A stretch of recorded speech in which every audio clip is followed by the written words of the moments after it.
Hey everybody, we're back and we're going to do a all spoiler review, all of the spoilers for Angry Birds, the movie 3D.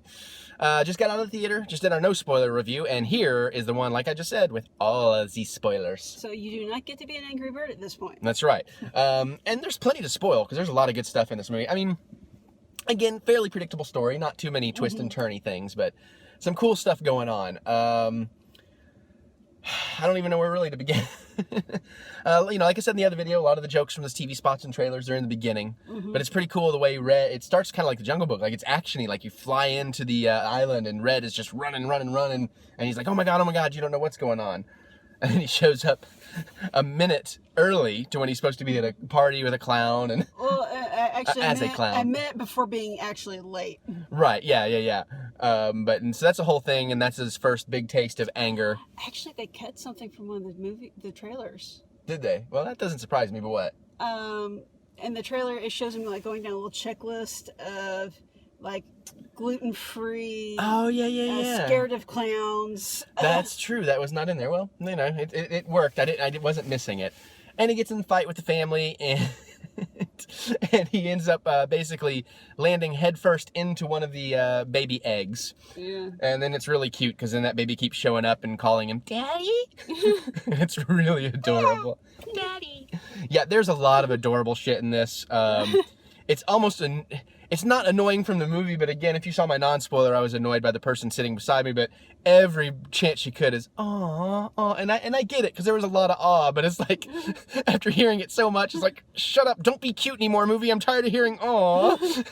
But I get it, because you can't help it, there is a lot of adorable aw in this movie, and when I say the person next to me annoying me, I'm not talking about her. Let's just make that clear.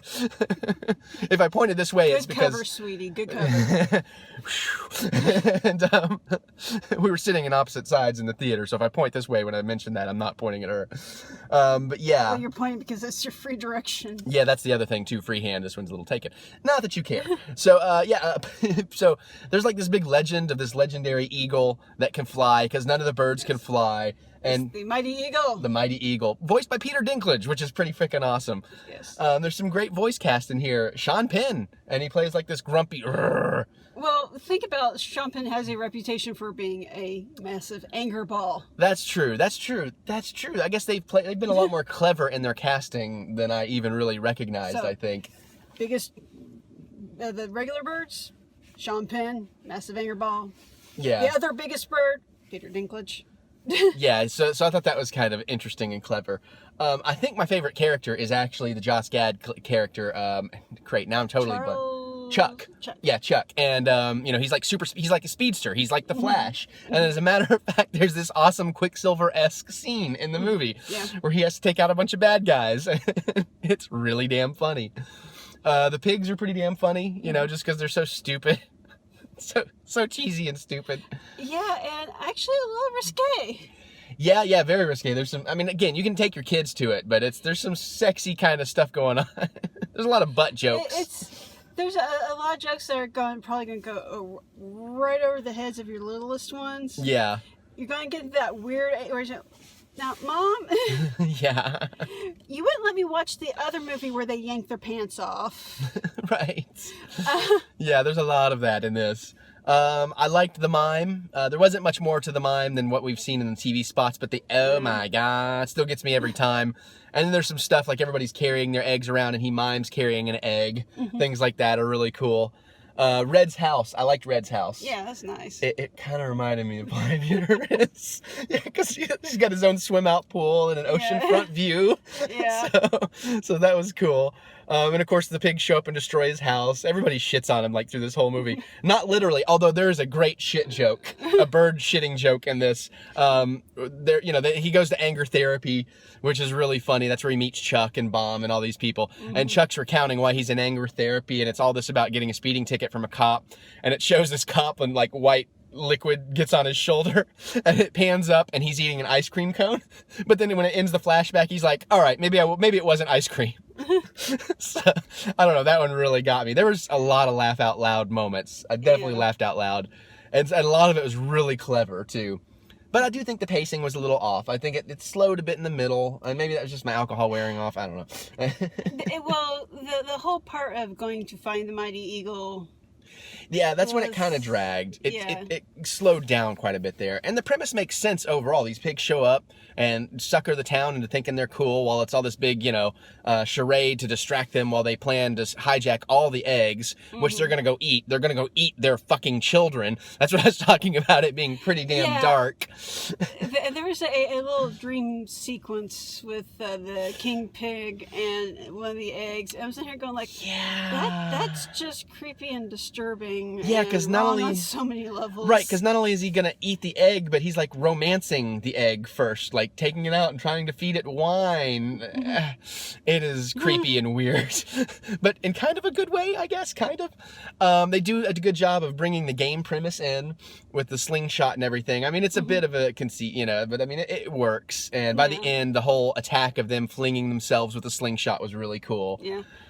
Lots of exploding fire butt jokes, so that's fun. Yeah, because one of the whole things about the one of the basic premises is that none of these birds can fly. Right. Yeah. That was the whole thing. Eagle. Yeah. So this is their way of flying. So that was pretty cool. The designs in the pig city I thought were pretty neat. It's kind of cluttered, but it works. And again, it's very much like the game. Yeah, the design, and I was going to mention the music. I'm not familiar. We looked at who the composer was. I don't remember his name, but it was really good.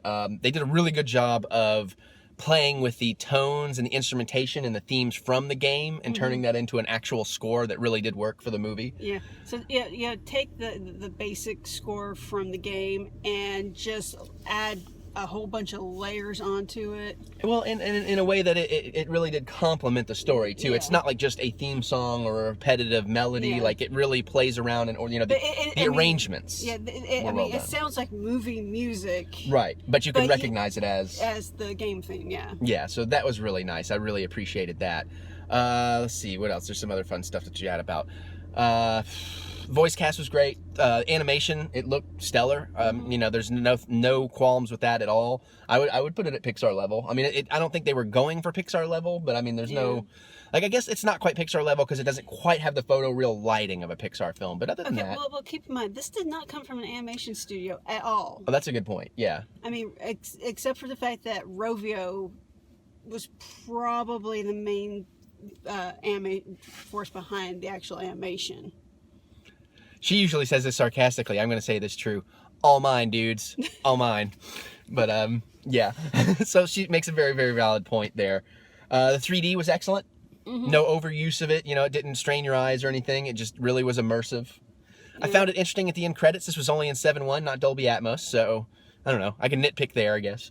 And speaking of credits... Oh, yeah. So I'll set it up. I'll let you, but like there's puns upon puns upon puns. Any egg pun, any bird pun, any pig pun they could possibly have, they put it in this movie. But she had a great pun that they totally missed in the end credits. Okay, so most of these films, because they take 3 to 5 years to make. The animated ones, yeah. The animated ones, yes. They usually have a whole thing at the end of the credits for production babies. Which they did.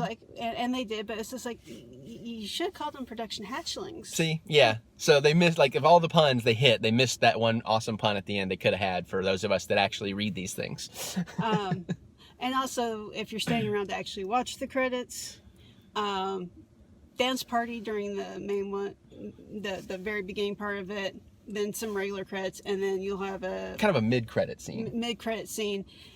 And then that's it. So. Yeah, and it's pretty cute. It's another one of those, aw, but also kind of badass. So. Yeah. But yeah, I mean, overall, I mean, it really works. Again, it's not the greatest movie ever, but if you go in with the right expectations, you'll really enjoy it. And that's pretty much where my expectations were. I thought this is going to be a decent movie, and it was a little bit better than decent. So, I mean, but I hate to say that because I was laughing out loud through the whole thing. I'm just imagining this plastered on one of those TV promos. Oh, right. Like, a little bit better than decent. Yeah. Eric Butts. Yeah. It has a good beat and I can dance to it. But, actually, yeah, some of the music choice was, it wasn't distracting. It was just interesting because they had like songs from like Scorpion in there and Black Sabbath. And I thought that was unexpected, but it totally worked. So that was fun. Limp Bizkit covering the Who. Yeah, that's kind of interesting, but yeah, I mean, look, it's an enjoyable movie. If you need something to take your kids to this weekend, they'll enjoy it. You'll enjoy it. Just don't be sitting there looking at your phone the whole time. Watch the goddamn movie. But I'm sorry. All right. Anger management. Breathe. But yeah. Right. So anyway, so there you go. So did you guys see this movie? Did you like it? What was your favorite part? Let's talk about all that stuff in the comments. Time to geek out on that stuff, as you know I like to do. So let me hear your thoughts. If you enjoyed this, give me that thumbs up. It encourages me to do more. You want to see the more I've done and you haven't already, hit that subscribe button and share with your friends so we can all enjoy in this more together. Because it's a fun time on this channel. I'm telling you, it's a fun time, damn it. Listen to me. I know what I'm talking about. I don't really know what I'm talking about. But anyways. Oh, shit. I just totally set her up for that. And on that face, I think we're going to get out of here. And we'll see you guys later.